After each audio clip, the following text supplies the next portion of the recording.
Once and always, far beyond over the horizon's reaches, beyond the 4 oceans and the 7 seas, out into the wide desert lands, there rose a city.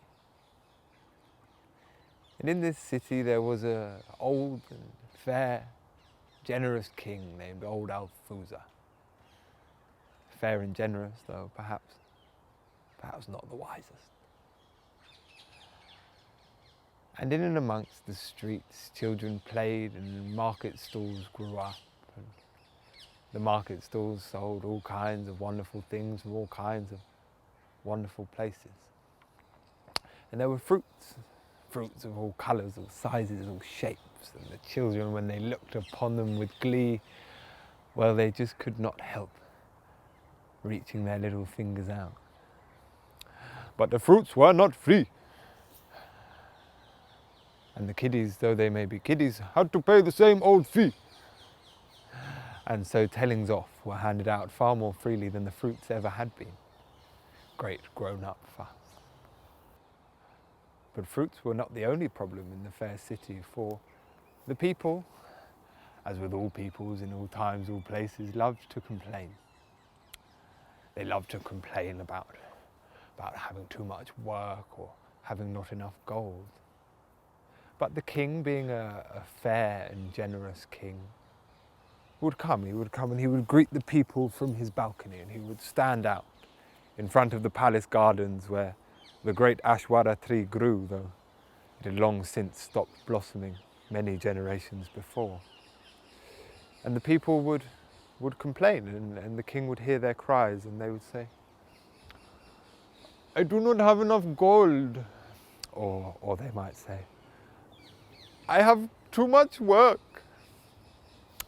And the king would think, and he would say, "Well, you know, the one who needs more gold, who should have it? And the one who is working too hard, well, you know, he should be at liberty to take a holiday, if he should so please." And it would go on and on like this until the crowd had disappeared, and then the king would retire to his bedchamber and he would sleep, happy and peaceful, with a fair and prosperous kingdom. But the next day, the crowd gathered again. And this time they pushed forward a spokesman from their ranks, the great poet Ormaran. And he said to the king, he said, "Your Royal Highness, if it do so please, we do beseech for your royal mercy, your patronage, if it so please you, your sir, your highness, the essence of all life. We praise you, we honour you, we give thanks for you." And Althusser thought, well, you know, unused to such flowery and fine language. And the people asked for some more money, but as the king was reaching down for a fine purse, he spied someone in the crowd. And he said, Hey you, was it not only yesterday I gave you a florin for your food? What say you, humble citizen?"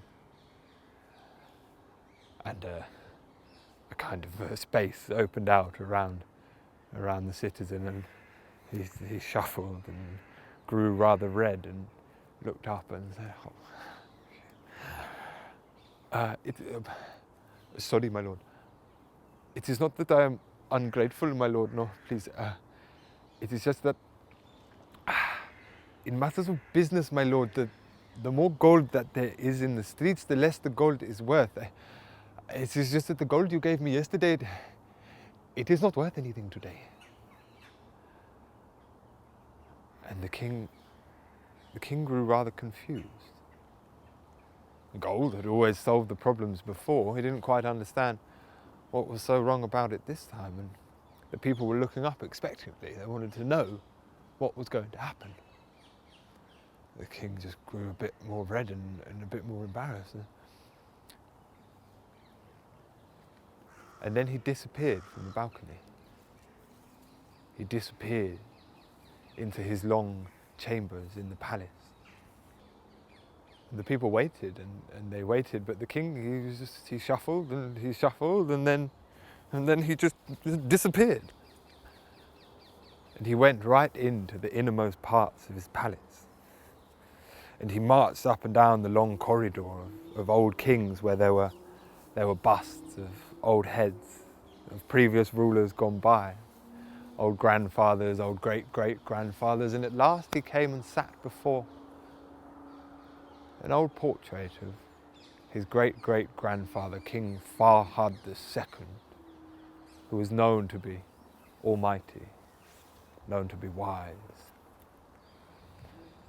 And though Alfuza had never spoken to a painting before, he thought, well, I don't have any better ideas. And he looked up and he said, "Oh, ancestor, oh, wise one, I have heard of your wisdom kept guarded in a secret place, I know.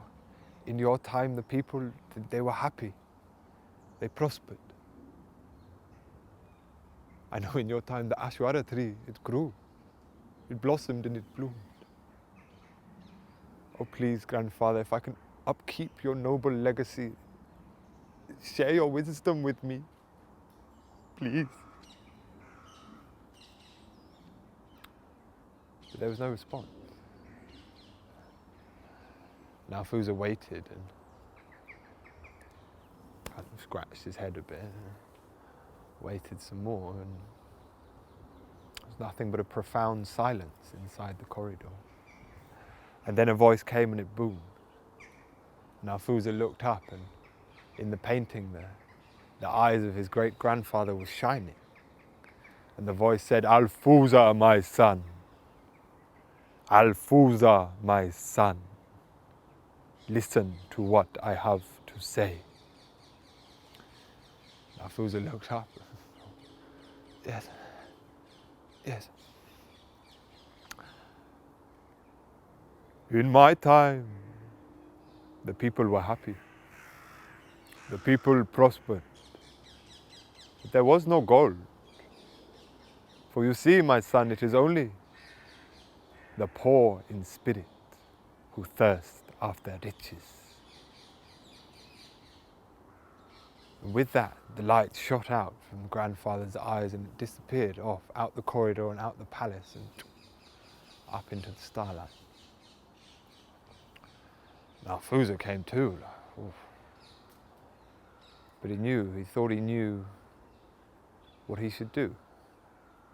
And so he got up and he zoomed down the palace and he gathered his ministers to gather the people, and the people, well, they were still there, mumbling and grumbling. And he said, "People, there is much gold in the city, but you are not happy. The gold flows, but love does not. So I demand that you return all the gold to the royal treasury at once." Now Alfuza was expecting some applause, possibly some cheering, but there was nothing. There were just very, very disgruntled people. Now Alfuza, fearing another bout of confusion, disappeared off into his inner chamber and into his bedchamber, and he waited. And he waited for the problem to be solved. But the problem was not solved. For the people, they mumbled and they grumbled, and they said, why does the king want all of our gold? But in public, there was nothing they could do against the king's wishes, so over the gold went. And the king waited and he waited, waiting for the problem to be solved, but well, the people just became angrier and angrier. They became lazy, they became idle, for it turned out that they'd relied on gold for much more than just a way of being. For sustenance, it had been their drive, their reason for life. Without gold, they didn't know what to do. They didn't know how to be. So Alfuza returned to the painting of his great-grandfather, King Farhad II. But he said, please, grandfather, I did as you said, I listened, I think, but my people, it is even worse. They do not know what to do. They do not know how to be. Please, grandfather, can you help? Then a voice came and it said, come. Now Fusa felt himself being pulled, and he was pulled through some sort of something and out into some sort of somewhere else. And in this somewhere else, he began to see through someone's eyes. It was no one's eyes that he'd ever seen through before, but it is as though when we are in a dream and we're in all kinds of strange and far off places, but we do not question where we are. We just are, we're there, it is. And so Alfusa was, he was there, looking through this someone's eyes, and he looked around and it was his city. But it was not like the city in his day, for the buildings did not rise so high, and he looked to where the palace was, but there was but a humble house, the same size as the others, and in front of it, the ashwara tree was there, and it was in full blossom. And Alfusa looked around, and he looked around the city, and he began to walk and to be among the city, among the people. And everywhere he went, the people smiled.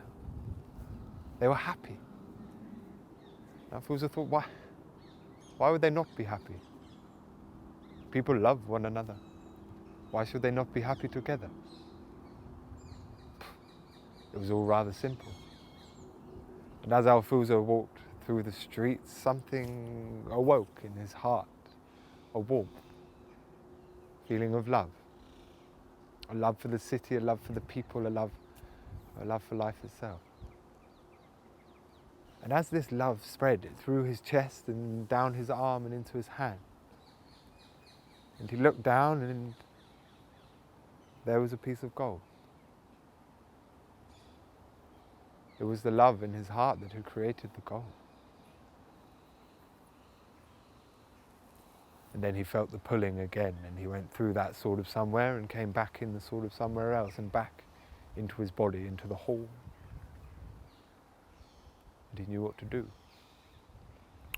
And he zoomed out to meet his people. And the people came to greet him from the balcony, but the king did not come from the balcony, but he came to meet the people in the dust, in the rubble, where they stood. And they were raging. They were angry. And they said, where is our gold?